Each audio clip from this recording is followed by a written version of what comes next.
The sun was dipping low behind the rolling hills, painting the sky in hues of orange and lavender. A quiet breeze danced across the fields of golden wheat, swaying gently like waves on a restless ocean. For most people, the countryside was a place of peace and beauty, but for Aaron, it was a place of endless struggle. He leaned against his old tractor, wiping sweat from his brow with the back of his calloused hand. At only 30, he looked closer to 40, the weight of responsibility etched into the lines around his eyes. Farming was in his blood, passed down from his father and his father before that, but the land didn't yield like it used to. Rising costs, broken equipment, and the relentless debts waiting in a stack of unopened letters on his kitchen table made every day a battle for survival. Aaron sighed and glanced toward the dirt road that cut through the valley. Hardly anyone came this way anymore. The town's younger generation had all but abandoned the fields for brighter futures in the city. Sometimes he wondered if he should have done the same. But then he thought of the land, his father's hands sowing seeds, his mother's laughter echoing in the barn, and he couldn't leave. Not yet. A faint sound broke through his thoughts. It was unusual, a kind of sputtering, choking noise. He straightened, squinting down the road.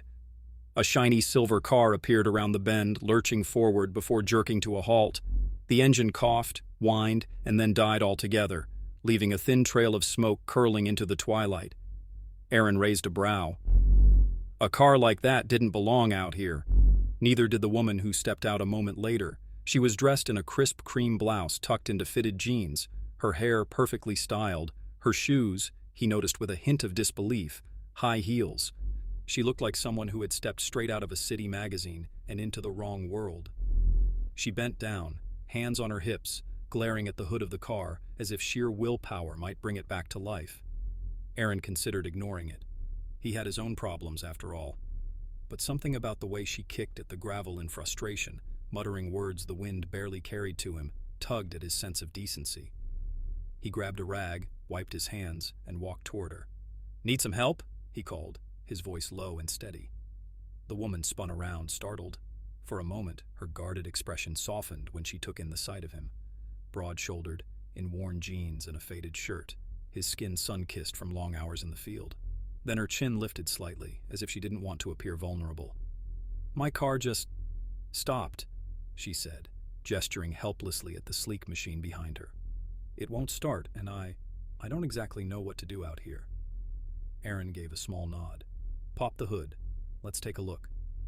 She hesitated, clearly out of her element, but eventually fumbled with the latch. Aaron leaned over the engine, his practiced eyes scanning the tangle of parts. City cars were always more complicated than the old trucks he was used to, but broken-down machinery was still broken-down machinery. "Battery looks weak," he muttered, more to himself than to her. "Could be why it's not holding." The woman wrapped her arms around herself, glancing at the empty fields on either side. "Figures. I should have stayed on the main road. My GPS said this was a shortcut, but..." She trailed off, catching herself before saying too much. Aaron looked up at her, meeting her eyes. There was a flicker of unease there, but also pride, like she wasn't used to asking for help. He studied her for a moment longer before reaching into the hood. "Don't worry," he said. "We'll get you back on the road." And as the fading light wrapped around them, Aaron had no idea that helping this stranded city girl would change the course of his life in ways he never could have imagined. Aaron wiped his hands on the rag and leaned back from the engine. "I'll need to give it a jump. You're lucky I've got an old truck parked nearby."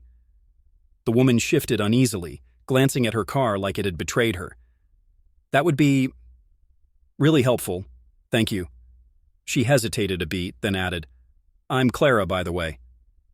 "Aaron," he replied simply, tipping his head. Clara followed him as he walked toward his weathered pickup. It was at least 2 decades old, its faded green paint flaking off and a dent marking one side, but Aaron's pride in it was obvious. He hauled a pair of jumper cables from the back and returned to her car. As he hooked up the cables, Clara crouched awkwardly beside him, careful not to ruin her shoes in the gravel. She was clearly out of her depth, her manicured nails, her crisp perfume that didn't belong in the open fields. It was all so stark against Aaron's world of dirt and grease. "You seem to know what you're doing," she said, breaking the silence. Aaron gave a half smile. "Machines break down all the time out here. If you don't learn to fix them yourself, you won't last long." "That's impressive," Clara said, though her eyes lingered on his worn clothes, the frayed cuffs of his sleeves. She wondered how hard his life must be, while she had the luxury of getting annoyed at a dead car battery. Aaron gave her a quick look. "Where were you headed, anyway? There's not much out this way." Clara hesitated. She chewed the inside of her cheek before answering. "Just, passing through. Needed some time away from the city." Her voice had a quiet edge to it, as though there was more she wasn't saying. Aaron didn't press. He wasn't the type to pry into strangers' lives. Still, he couldn't help but notice the way her eyes clouded over when she mentioned the city, like she was running from something. He started the truck and the cables hummed with energy. "Try it now," he called. Clara climbed into her car, turning the key. The engine sputtered once, twice, and then roared back to life. Relief washed over her face, and she let out a small laugh, the sound soft and unguarded. "You're a lifesaver," she said, climbing back out. "I don't know what I would have done if you hadn't been here." Aaron shrugged. "Just lending a hand." She tilted her head, studying him for a moment. "Still, thank you." Her smile lingered, brighter than the fading sun. As Aaron packed the cables away, Clara leaned against the car door. "Is it always this quiet out here?" she asked, her voice carrying curiosity rather than complaint. "Mostly," Aaron said. "Peaceful, if you let it be." Clara gazed at the endless stretch of golden fields, the soft chirp of crickets beginning to fill the air. "Peaceful," she echoed softly, almost to herself. Aaron noticed the shift in her tone. He didn't know her story, but something about her presence felt heavier than a simple road mishap.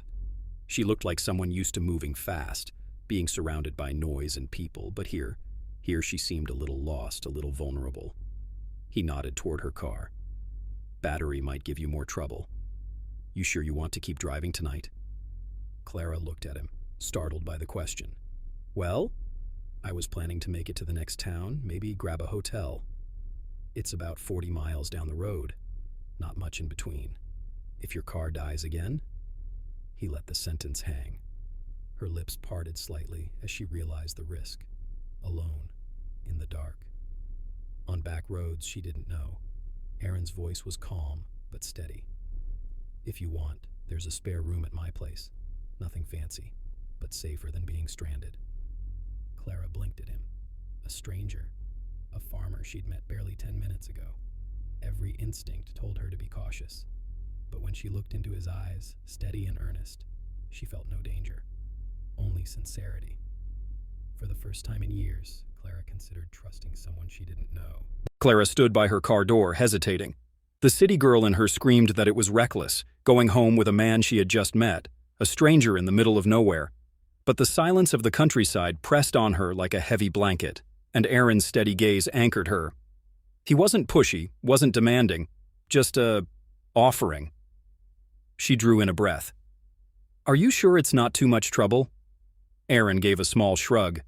"Spare room's empty. Safer than breaking down halfway to town." Clara bit her lip, then finally nodded. "All right, I'll follow you." Aaron climbed into his old pickup, leading the way down the narrow dirt road. Clara's sleek car trailed behind, headlights cutting through the dusk. As they drove, she watched the silhouette of his truck, oddly reassured by its steady pace. The farmhouse appeared after a mile, tucked between fields, its white paint faded, the porch light glowing warmly. It was modest, a little worn, but it radiated something Clara hadn't felt in a long time. Home. Aaron parked and stepped out, waiting as Clara pulled in. She joined him at the porch, looking around at the quiet yard. A loyal-looking dog bounded up, tail wagging, and Clara stiffened before laughing nervously as the animal sniffed her shoes. "Rusty won't hurt you," Aaron said, scratching the dog's ears. "He just likes to say hello." Inside, the house was simple. Wooden floors creaked under their steps, and the air carried the faint scent of coffee and old books. Family photos lined one wall, smiling faces, sun-drenched harvests, a younger Aaron standing beside an older man with the same steady eyes. Clara set her purse down carefully, as though she might break something. It's cozy, she said. Aaron offered her a faint smile. That's one word for it. He motioned down the hall. Spare rooms at the end. Sheets are clean. If you're hungry, I can fix something. Clara's stomach growled at the mention, betraying her. She flushed. I guess I didn't plan on car trouble tonight. Aaron nodded toward the kitchen. Sit. I'll put something together. She perched at the small wooden table, watching him move around the kitchen. He wasn't polished like the men she knew in the city. There was no sharp suit, no rehearsed charm. But there was ease in the way he worked. The way he moved, like every task was familiar and purposeful. Clara's eyes drifted to the window. Outside, the stars had begun to scatter across the velvet sky. She had almost forgotten what a sky full of stars looked like. In the city, it was always drowned by neon and noise. Aaron set down 2 plates of simple food, fresh bread, cheese, and slices of ham. Clara blinked at it, then smiled faintly. This looks nice. It's what I've got, he said, sitting across from her. They ate in silence for a while, the kind of silence that wasn't awkward, but steady, grounding. Clara found herself studying him, his rough hands, his sun-browned skin, the lines of exhaustion across his face. He wasn't someone who had it easy, that much was clear. Finally, she spoke. You live out here alone? Aaron nodded. Since my dad passed. Mom's gone too. Just me and the farm now. Something tugged at Clara's chest. She lowered her gaze. That sounds lonely. Aaron took a slow sip of water before answering. Sometimes. But this land, it's all I've got left of them. Walking away isn't an option. Clara swallowed, her own thoughts heavy. She hadn't planned on opening up, but something about the quiet night, the honest man across the table, made her words slip out. I know what it's like, to feel trapped in a life you didn't ask for. Aaron's eyes met hers, steady and curious.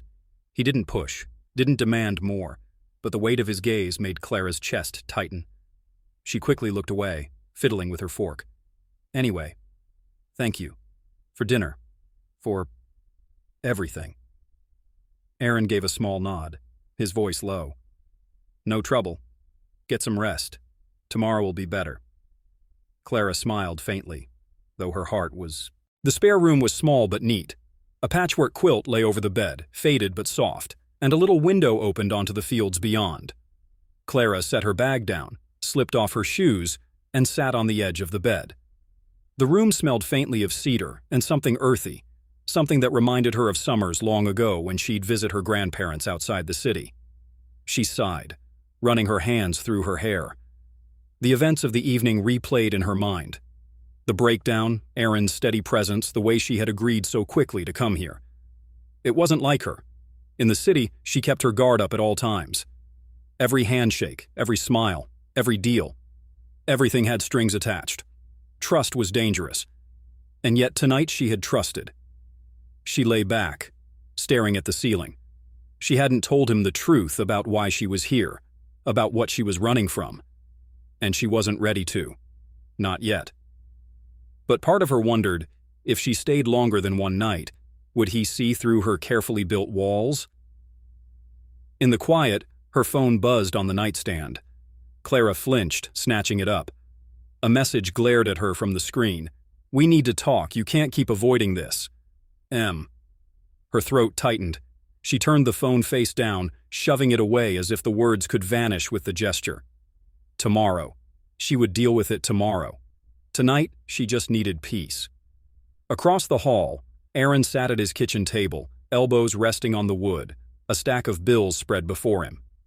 The porch light outside cast a dim glow through the window, illuminating his tired features. He picked up one of the envelopes, already knowing what it said. Overdue, payment required, threats of foreclosure if he didn't catch up soon. His farm, his father's land, the only thing tying him to the life he knew. It was slipping through his fingers. Rusty lay at his feet, head resting on his paws. Aaron reached down absently, scratching the dog's ears, though his mind was far away. He thought of Clara, sleeping in the next room.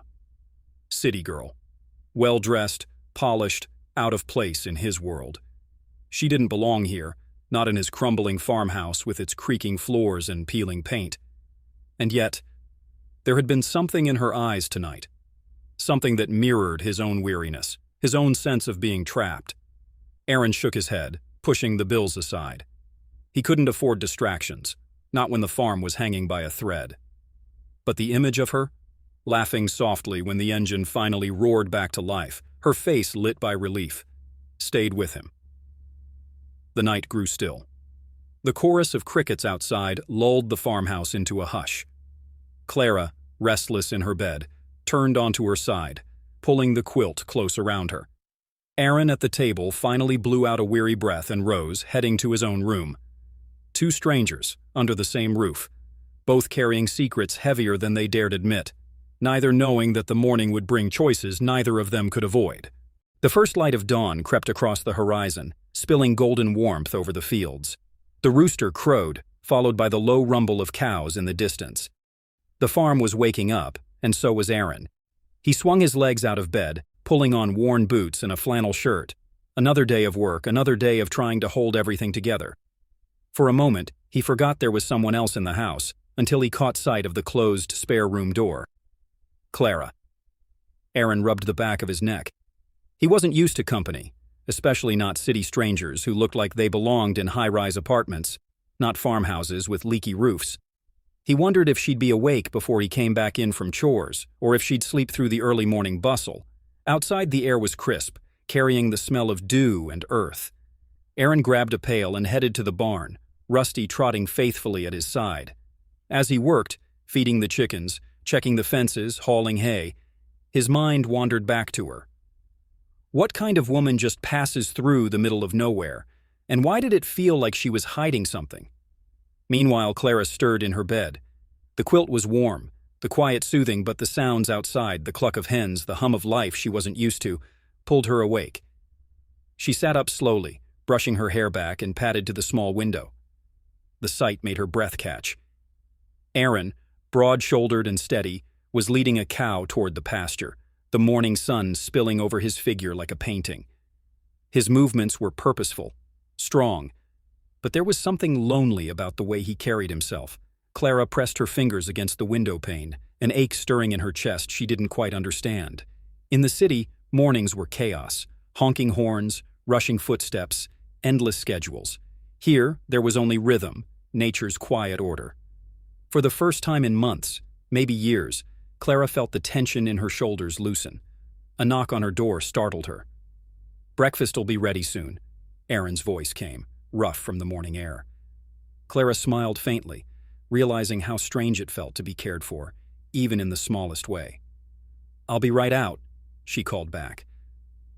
At the kitchen table, Aaron set down a plate of scrambled eggs and toast, simple but hearty.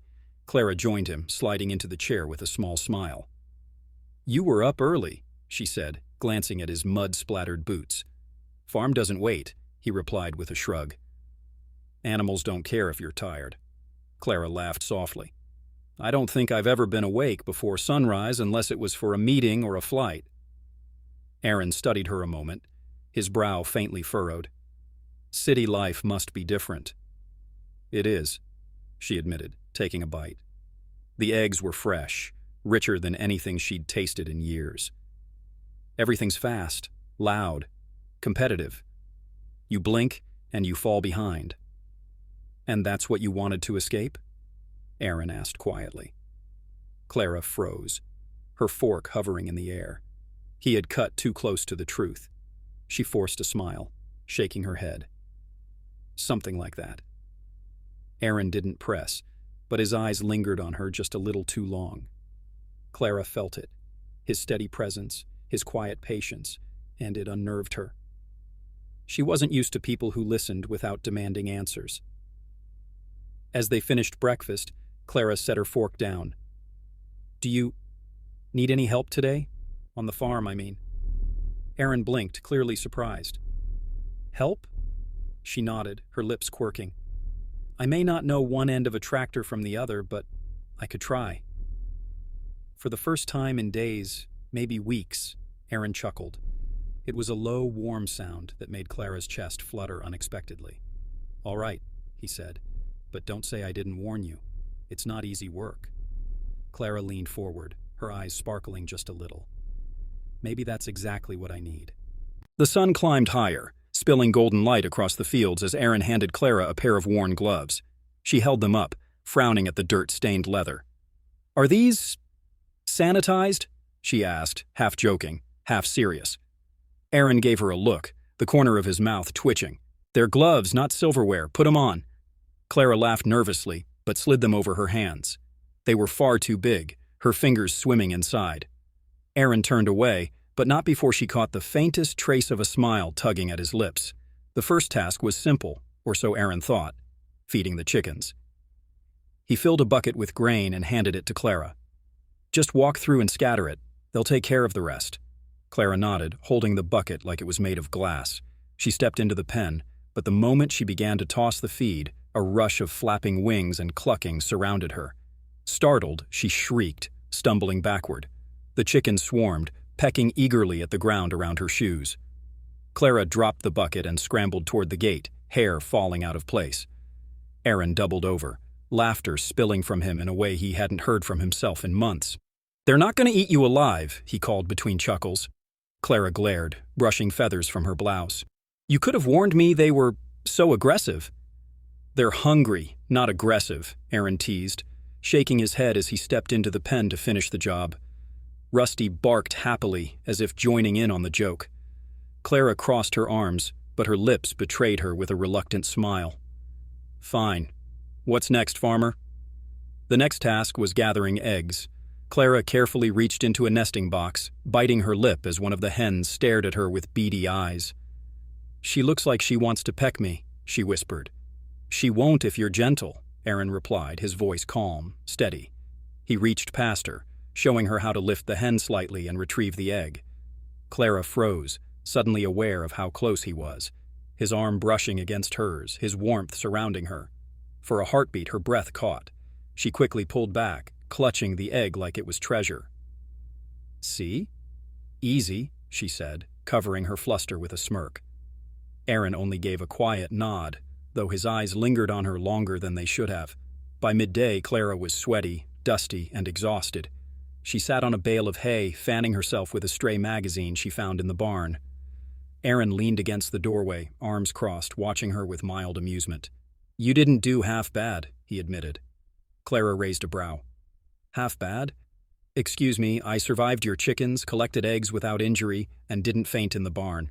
I'd call that a success." Erin chuckled, shaking his head. City girl standards. She stuck her tongue out at him, surprising herself with how natural it felt. For the first time in a long while, Clara wasn't thinking about deadlines, expectations, or the messages piling up on her phone.